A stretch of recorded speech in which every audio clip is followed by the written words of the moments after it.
आज लाल किले पर इन लोगों ने, मुट्ठी भर लोगों ने तिरंगे को शर्मसार कर दिया पूरी दुनिया के सामने। आप देख सकते हैं, ये ट्रैक्टर नहीं थे, इन्हें टैंक बना दिया गया था। ट्रैक्टरों को हथियार की तरह इस्तेमाल किया गया। इसके बाद जब आपके बच्चे, छोटे बच्चे भी कभी ट्रैक्टर को देखेंगे दूर से भी सड़क पर, तो उनके मन में एक डर का भाव आएगा कि ये ट्रैक्टर कहीं उनके ऊपर ना चढ़ जाए।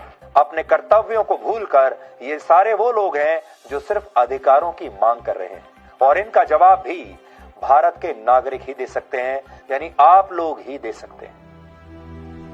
तिरंगे के 3 रंग, केसरिया रंग में भरी शक्ति और साहस, सफेद रंग में लिपटी शांति और सच्चाई, हरे रंग में समाई इस मिट्टी की जरखेजी, प्रगति और अच्छाई, और बीच में कर्तव्य सिखाता अशोक चक्र। ये महज एक ध्वज नहीं, जीने का तरीका है। चाहकर भी कोई इसका अपमान नहीं कर सकता। इस तिरंगे को सबसे ऊपर लहराता देखने के लिए इनमें से न जाने कितने लोगों के बेटे बेटियां शहीद हुए हैं, जिनकी लाशें हर महीने किसी न किसी गांव में इसी तिरंगे में लिपट कर आती रही हैं। जीने की वजह से लेकर इस पर मर मिटने के लिए तैयार ये लोग भला इसका अपमान कैसे कर सकते हैं? इन लोगों की आंखों में यह चमक इसी तिरंगे ने तो भरी है। इसी के असूलों की हिफाजत करते ये लोग आज यहां तक पहुंचे हैं। असल में ये लड़ाई शुरू ही इन असूलों की वजह से हुई। दुनिया का सबसे बड़ा लोकतंत्र भारत, जिसके गणतंत्र दिवस पर ये किसान अपने हकों की लड़ाई में शांतमयी परेड निकाल रहे हैं। 65 दिनों से दिल्ली की सड़कों पर लाखों की गिनती में बैठे ये किसान।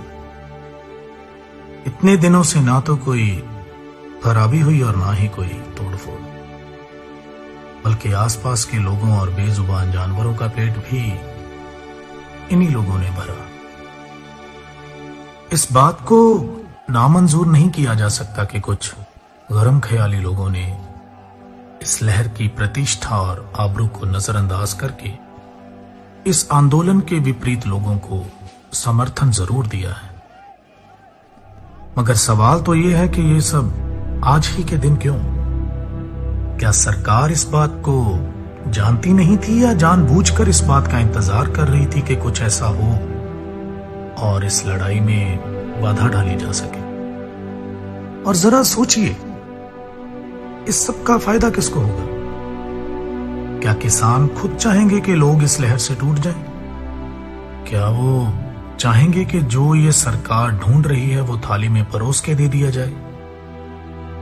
इन सब चीजों का नुकसान इस आंदोलन को ही है, तो कोई भी भला अपना नुकसान खुद ही क्यों करेगा? इस बात को जरा सोचिए और समझिए। तकरीबन 90% किसान अपने तय किए हुए रास्ते पर ही थे, लेकिन किसी भी नेशनल मीडिया चैनल ने यह बात नहीं दिखाई, और जो कुछ बाकी 10% लोगों ने किया उसे भी बाखूबी तोड़ मरोड़ के पेश किया गया। हिंसा, दंगे, फसाद, ये सब कुछ आप पहले भी सुन चुके हैं, लेकिन इस बार ना तो कोई दुकान लूटी और ना ही कोई इज्जत बेआबरू हुई, बल्कि किसी भी आम इंसान को एक खरोंच तक नहीं आई। ज्यादातर टीवी चैनल्स की हेडलाइन ऐसी थी जैसे पहले से सोच के ही बनाई गई हो।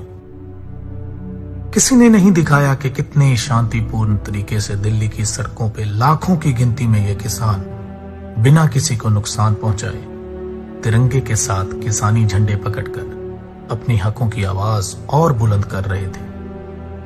सिर्फ एक तरफा कहानी देखकर अगर कोई अंदाजा ना लगाया जाए तो बेहतर है, लेकिन इस सब के बावजूद बदला तो कुछ नहीं। ना ही इस आंदोलन का लक्ष्य, ना इन कृषि कानूनों को रद्द करने की मांग, ना ही इन सब के अंदर की आग। पर इस बात को जरा धर्म और राजनीति से ऊपर उठकर सोचिएगा, कहीं आप तो नहीं बदल गए।